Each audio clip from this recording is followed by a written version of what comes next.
Bantwana basezulwini, iyanibingelela amakhosi abefundisi abavangeli abashumayela abakhokheli nebandla lonke lonyaka wezulu. Amen. Sibuthene lapha sinobaba abefundisi. Sizawucela ubaba umfundisi uGumede uqhamuka le phesheya asimotivate asifake endabeni esingayo. Angazi ngoba inkonzo kade kwekababa umvangeli senjalo. Baba umfundisi, siyabonga bobaba. Kale cha baba umvangeli zikuwe intambo ba. Ngiyayikhetha inkosi enkulu yakithi ebuhleni bamaNazaretha.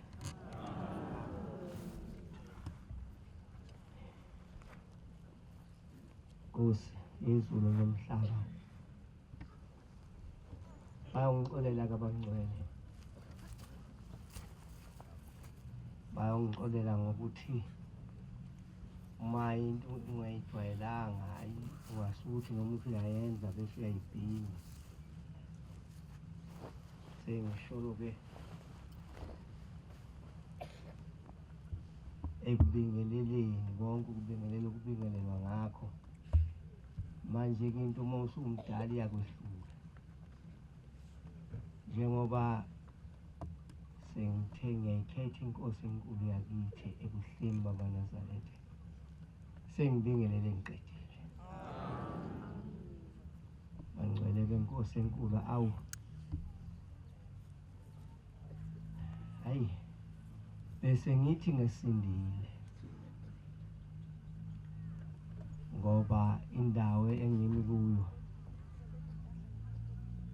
ebandleni likamenzi wezulu nomhlaba elingaka inabanikazi bayo abayifanele, kodwa bese ngithi nje ngasinda. Ngicela-ke uNkulunkulu omuhle nje sishesha-ke ngoba ngitsheliwe ukuthi akwenzeke kanjani, abe ngakimi ukuthi lelo gama elilodwa engizolikhuluma kodwa ngikhulume mhlambe igama elashiwo uye, noma ngingakhulumi okuzothandwa yimi ngoba ibandla leli likamenzi wezulu nomhlaba.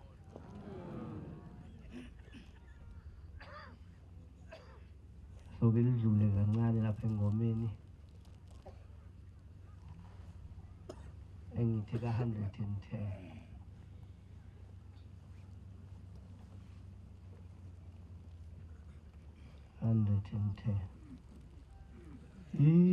Izulu-ke linamafu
Ngiphinde ngiyikhethe inkosi enkulu yakithi ebuhleni bokuphakama. Hayi bangcwele nomkhuhlane nawo ukhona nje, kodwa siphambi kukaNkulunkulu odunyiswa yiyo yonke into ekhona emhlabeni, izulu namafu, inyanga, izinkanyezi zezulu, izintaba nemimango nemithombo yamanzi idumisayo. Sengathi ke uNkulunkulu omuhle angasisiza nathi singelutho kodwa siyihloniphe lento, ngoba into kaNkulunkulu oweza kuleli zwe ngoba ethanda thina. Kukhona ke umkhokheli, hayi usengikhokhele impela, hayi ngaze ngavuma khokhelo ingcwele, ngikhokhele Nkosi nami ukuze usinde umoya wami emadlelweni aluhlaza. Ithi ngelinye ilanga inkosi yamaNazaretha, niyabona maNazaretha, kukhona izinto ongafanele nikhulume. Yathi kukhona izinto kuleli bandla ongafanele uthi uma uphethe inkonzo uyikhuluma. Sikuleli izwe ke ngizile nje insizwa zakhona sezithi umngenhla wonke lo, umngenhla awusasixakeka ukuthi sizothini ke thina, noma kufanele sithi umzansi asazi, kodwa ke phela bezisho ngokujabula, hayi ngoba kukuwe. Lapha bangcwele ithi inkosi yamaNazaretha ilanga namalanga, ithi uma ukhuluma ngento noma mhlambe uqonda ukukhuluma ngomfundisi, uqonda ukukhuluma ngomshumayeli, hayi abavangeli wangazi noma bebabili, angazi ngithi noma bekhona la ngasesidungini, oyedwa ukhanyile ngoba kwakukhona umamo ke wayengumfundisi ukhanyile waseThemba. Ngiya lapha nje, ithi ke umkhokheli, ithi kusukela namhlanje ngiyanifundisa ukuthi kuleli bandla noma ngabe uphethe inkonzo, yayisho kobaba sasiyibuka lento ikude nathi, kude kakhulu. Ithi ungabosho ukuthi umfundisi wenza ukuthi, liyathi ungabosho ukuthi umshumayeli wenze ukuthi, ungabosho ukuthi umkhokheli wenza ukuthi. Ithi ngoba uNkulunkulu usunecala lokulahla. Ithi uma kukhona ukuthi kuwe okufikayo mhlambe indaba ngomfundisi eyenzeka ngaye, ubothi indoda, angazi noma bangcwele bangi, athi ubothi indoda ethile kwenzeka ukuthi, yasifaka nayo yathi ukuze thina singezwe ukuthi ukhuluma ngomfundisi. yathi uma kuwumshumayeli naye usho njalo ukuthi indoda ethile kwenze ukuthi kuyona endaweni ethile kwaba nje ngoba thina asizokwazi ukuthi ukhuluma ngoba ithi nomkhokheli obothi inkosikazi ethile ithi ngoba umoke wathi umkhokheli wenza ukuthi usuxabene noShembe sengathi uNkulunkulu angasisiza abangcwele angathi angasisiza uNkulunkulu hayi umkhokheli wengcebo sengikhokhelile hayi nami ngase ngivuma ukukhokhelela sikuleli izwe ke lasenza kodwa siyayicelela kuNkulunkulu ukuthi njengoba amaNazaretha ebuthene lapha nje eqhamuka indawo zonke nokwake kwenzeka okuphambene sicela uNkulunkulu akwesisule ngoba yena unomusa akakhethi ibala lamuntu ungafika ukuthi umuntu mubi ekugcineni uNkulunkulu bese embheka bese emthanda njengoba khona enye indoda nje eyayimbi kodwa mhlambe yona ngagcina sengiyibizile kodwa hayi ngeke ngisho ukuthi yayimbi ngane kodwa ngizogcina ukuthi eyayizuza inhlahla eyahamba emhlabeni yangcwatshwa emazweni akubo yathi uma isiqedile ukungcwatshwa kwayisikhathi nje sithe kodwa uNkulunkulu othanda bonke abantu yasithi inkosi yamaNazaretha ilanga lamalanga yathi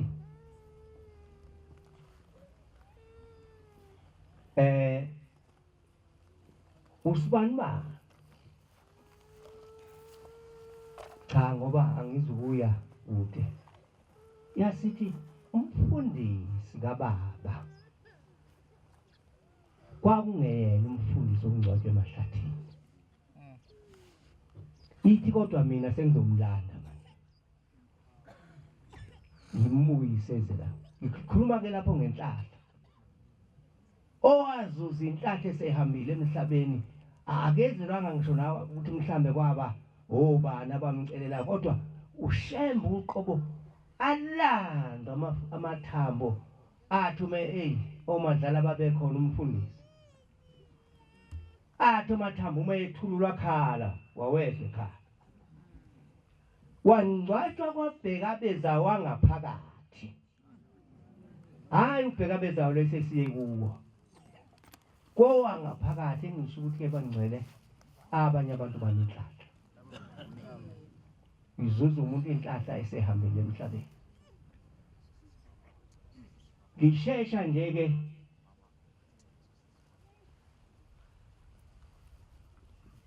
ngapha kwelinye izwe angifuni ukusho kodwa ngaphambili kwaseThekwini bathi kuyisabatha bafika ethempeleni umkhokheli nebandla kuthanda ukuba amakhaza yase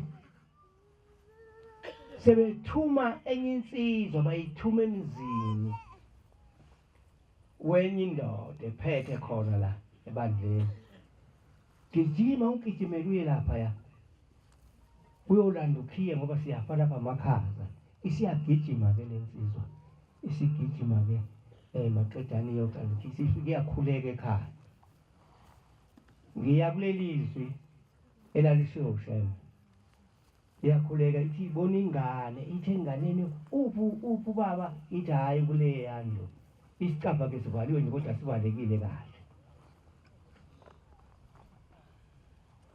uma ithi yangena ithi iyakhuleka ithi baba yebo iphusha isicaba ngoba sivaliwe ngena yasiyangena ngoba ngasena kwenza lutho le ndoda naye isiseduze uma ethi uphusha isiqaphu uyayifica indoda iyagquma ngosuku lweSabatha angikho-ke lapho kodwa ngikule ndawo eyayishiwo uShembe bese ifika le ndoda siyithatha ukhiye bese ifika lapha nethempeleni isiyayikhuluma lento eyibonile ithi hayi sengifike mina kunje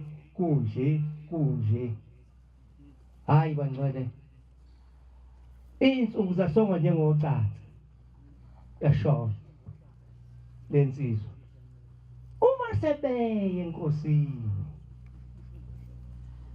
bethi ushonile usibani baba yathi bephethwe yini bathi baba kasazi ugulile nje kancane waseyashona yasithi inkosi sekukhuluma yona ithi uthi ke lo uyibulele yena base bethuka abazali ukuthi abazi ukuthi uyibulele kanjani akakaze abikelwe lutho uyibulele yena ngoba uthunyukhiye wafica indoda yenza okunye wathi hambe tshela abantu uNkulunkulu wasecunuka yahamba indoda uNkulunkulu sengathi angasisiza bangcwele siyihloniphe le noma kunzima khona kodwa asenze siyihloniphe lento kaNkulunkulu ngilapha ke bangcwele ngizokhuluma nje mhlambe ngokukodwa noma kubili ukuthi uShembe uThixo la emhlabeni nalapha siya khona akekho umunye uThixo kodwa ake ngiye nje la ngoba ngihlala ngibuzwa naye ezinye izingane mangithi ngiyitshela bese ngiyitshela ke lokho kuncane nje engikwaziyo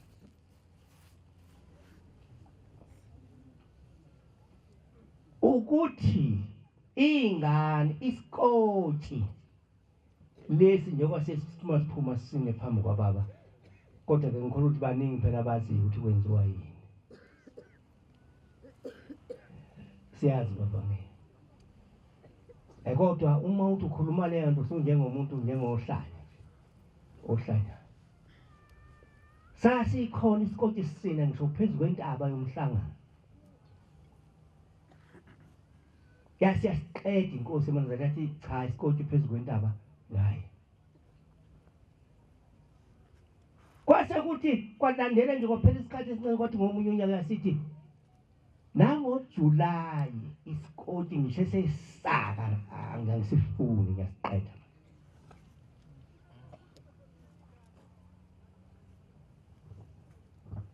yathi insizwa kimi hayi baba kusho ukuthi isikoti usithanda kakhulu ngoba thina siqale siphume siyosina phambi kwakhe ayike phela vele uyasithanda into yakhe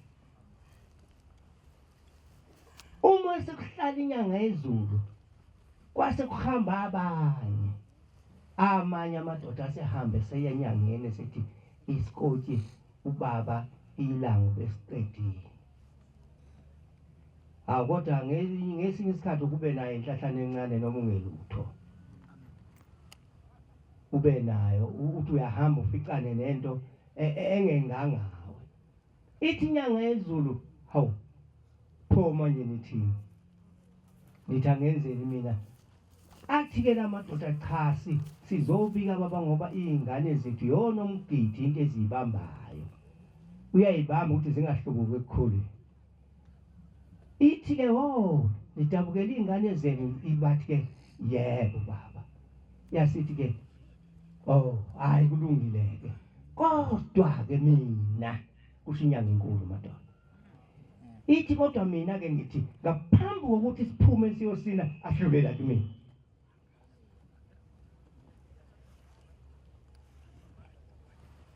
uNkulunkulu sengathi angasisiza bangcwele ngithi mina kasidlule la kimi uqala kade siye sicaweni ingane zizokuzwa angazi ke kodwa mhlawumbe mase bayitshela okunye ngeke isezwe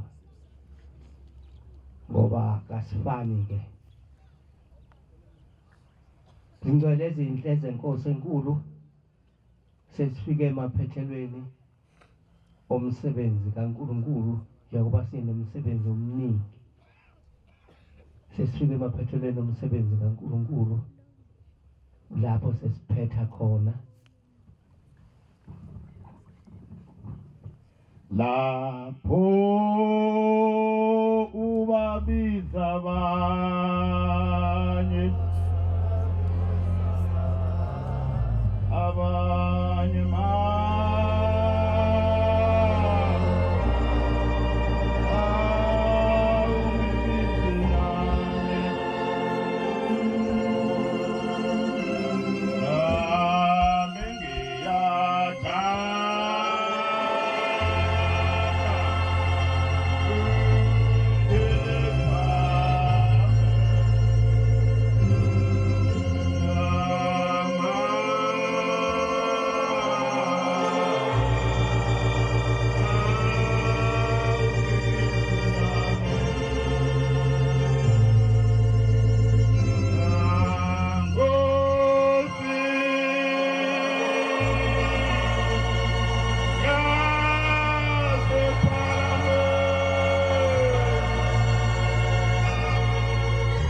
Ngiyayikhetha inkosi yasebuhleni bamaNazaretha unyazo lwezulu. Amen. MaNazaretha ingcwele befundisi benkosi. Usuku lwanamhlanje mina angiphathi ngishiya iBhayibheli nje mangize kule nkonzo. Ngiyengivele ngilishiye ngiphatha ihlabelelo kuphela ngoba kusuke kuzofunda umbhedesho, kuhlatshelele kuvalwe, kuhlalwe enkonzweni esize ngayo.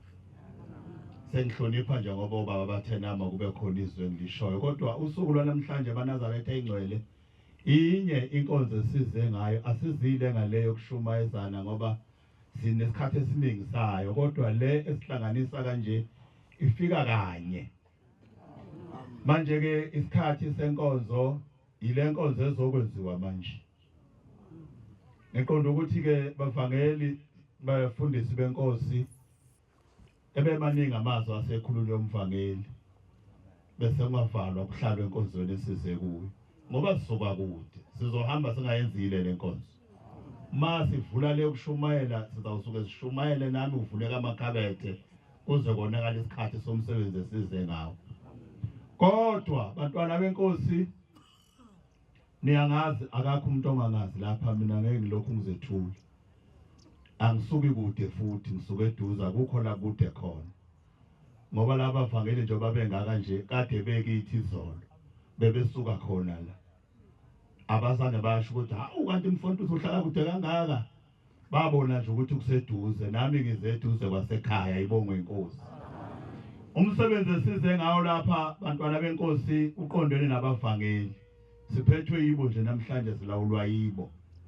Okwethu nje uma sethe umfundisi asibheke enkosini kuphelile, konke sesizozwa ngabo. Kodwa bavangeli benkosi nginezwi nje lodwa lokunikhuthaza ebese ngikhuthaza abangcwele nginikhuthaze ngezwi elithi kuhle ukumela indaba kaNkulunkulu. Uma umela indaba kaNkulunkulu, uNkulunkulu uyoyimela indaba yakho nawe ngelinye ilanga. Angiphinde futhi.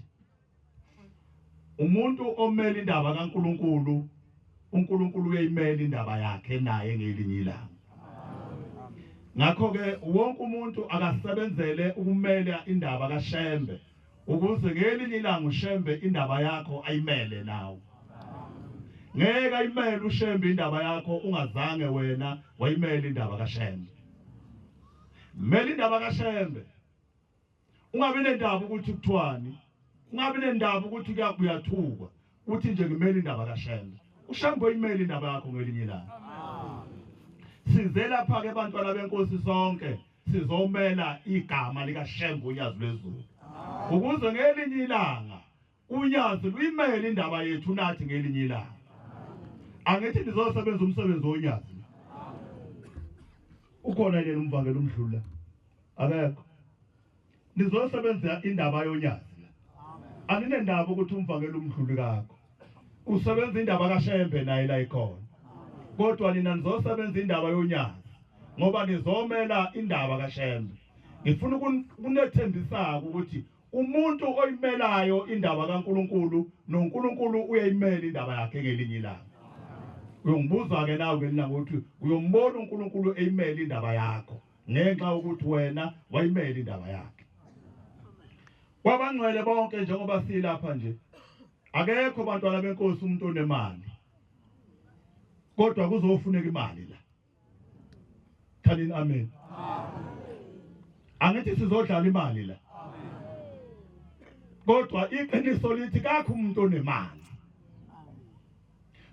Umuntu onemali ilo muntu owethembekile kuNkulunkulu kuphela. Uma wethembekile kuNkulunkulu unayo imali. Akuzwakala. Kukhona abantu abanemali kodwa angeke banikele ngayo kuNkulunkulu ngoba abethembekile kuNkulunkulu. Kukhona abantu abangenamali abenze lapha ngoba bethembekile kuNkulunkulu. Balethe imali yabo yokugcina. Abanye abanakho nokudla endlini zabo.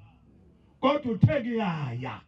Lo thendani wami wokugcina iwona engizofike nami ngifuna ukuloba igama lami ngabo esimakade ngoba bethembekile kuNkulunkulu. Ukwethembeka kuNkulunkulu akuyona imali. Asikho lapha ngoba siphethe igide eziningi. Asikho lapha ngoba sinemali sizigwili kodwa sethembekile kuNkulunkulu. Kungakho uNkulunkulu enginyakazisile lama amazweni akithi wathi yana nawe simakade ngoba wena wethembekile kimi. Abangethembekile bangahlala bekhona lapha eduzane bangezi la. Abethembekile kuNkulunkulu. eBhayibhelini uma ulifunda iBhayibheli ngikhuluma ngokwethembeka bese ngivala.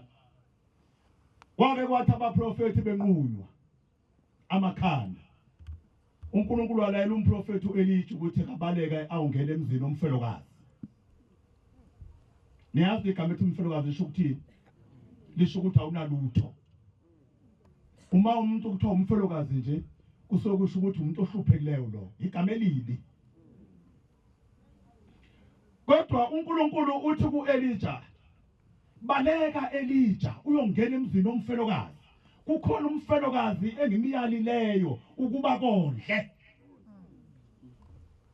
Ayekhona amakhosikazi anamadoda ayedla kahle futhi endlini zawo enezinyama emafrijini enane nezinto eziphuzwayo ezibandayo kodwa uNkulunkulu akayibonanga inkosikazi ethembekileyo wabona umfelokazi wethembekile wathi Elija ukhona umfelokazi engimiyalileyo uzokondla.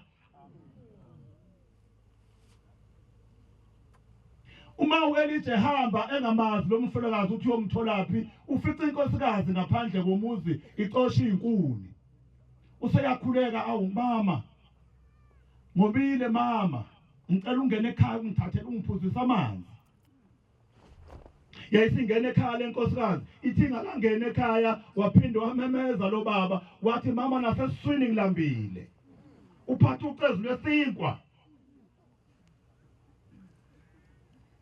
Yaqala inkosikazi yatshela umprofeti manje ukuthi we muntu kaNkulunkulu njengoba ungibona nje mina ngumfelokazi anginandoda. Lapha endlini kukhona inkeshezana encane yempuphu namafutha amancane. Njengoba ngitheza lezi inkuni nje ngizongena ekhaya ngifike ngenza amaqebelengwane. Ngihle nengane yami engisele nayo ebese siyafa. Ngoba emva kwalamaqebelengwane ngeke ngibuye kuthole indawo ukudla. Angazi noma nikholwa nibangcwele. Khuluma ngokwethembeka kaNkulunkulu.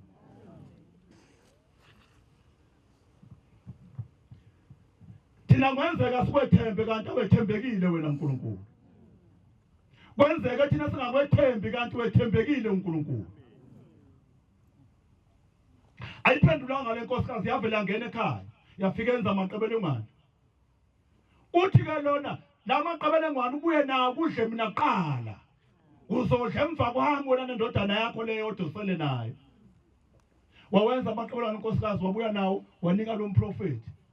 Wabonga umuntu kaNkulunkulu wangena endlini umfelokazi wathi uyangena endlini enokudla wafika impuphu isidilika phansi embizeni yempuphu wafica amafutha eseyophuma ngomnyango esegcwele ophondweni.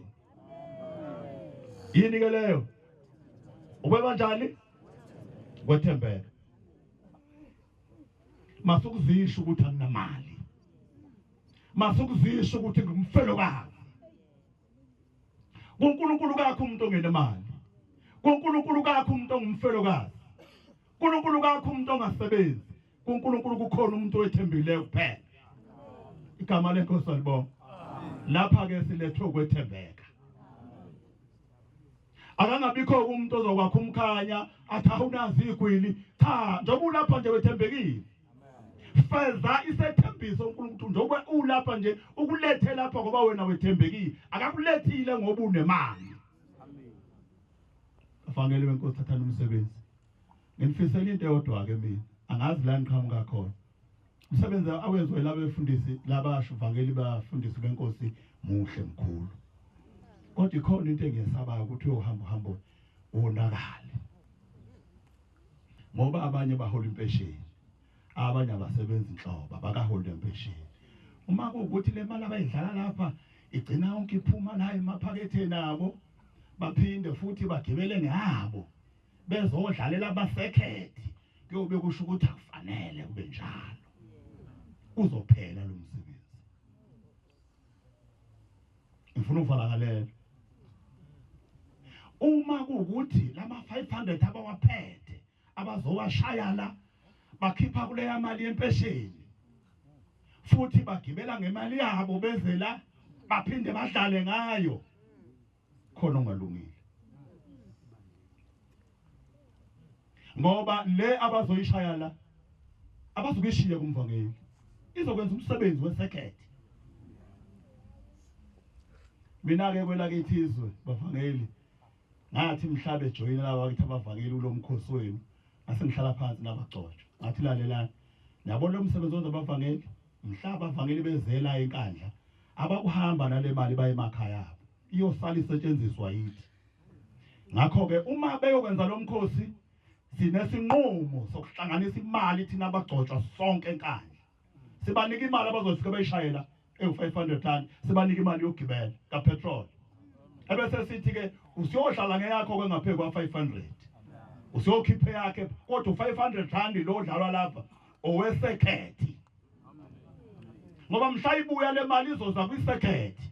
Ayizi kulomvangelo ode ehambe engahlali ehamba ngemali engabe naye uyinikeza izingane zakhe. Inkosi ibusisa abezweni. Amen. Siyabonga. Siyabonga baba umfundisi, siyabonga baba umvangeli. Sohlabelela ingoma yesithathu. Nkosi busuguqa wangci. Amen.